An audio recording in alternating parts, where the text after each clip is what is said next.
नमस्कार मित्रांनो, प्रसिद्ध टेलिव्हिजन अभिनेत्रीने वयाच्या 39व्या वर्षी या जगाचा अखेरचा निरोप घेतलेला आहे. पाहूया संपूर्ण बातमी. तत्पूर्वी आपण जर तारांगण या यूट्यूब चॅनलला सबस्क्राईब केलं नसेल तर नक्की सबस्क्राईब करा, जेणेकरून आपल्याला अशाच नवनवीन व माहितीपूर्ण बातम्या सर्वप्रथम पाहायला मिळतील.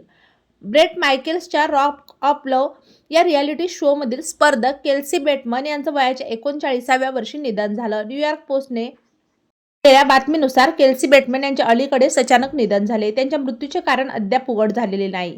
केल्सी बेटमन यांनी 2009 साली प्रदर्शित झालेल्या ब्रेट मायकेल्सच्या रॉक ऑफ लव्ह या रियालिटी शोच्या तिसऱ्या आणि शेवटच्या सीझनमध्ये सहभाग घेतला होता. या शोमध्ये 23 महिला मायकेल्सची प्रेयसी बनण्यासाठी स्पर्धा करत होत्या. यामध्ये केल्सी बेटमन स्पर्धक म्हणून सहभागी झाली होती. त्यावेळी ती 21 वर्षांची होती आणि शोमधील सर्वात तरुण स्पर्धक ठरलेली होती.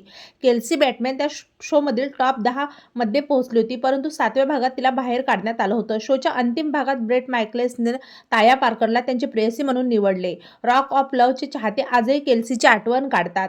केल्सी बेटमन या मनोरंजन विश्वापासून काही काळानंतर दूर गेल्या व त्यांनी क्रिस्टी मायकेल्स सोबत 2013 मध्ये लग्न केले. या कपलला 25 वर्षे रेन आणि 20 वर्षे जॉर्जिया या 2 मुले आहेत.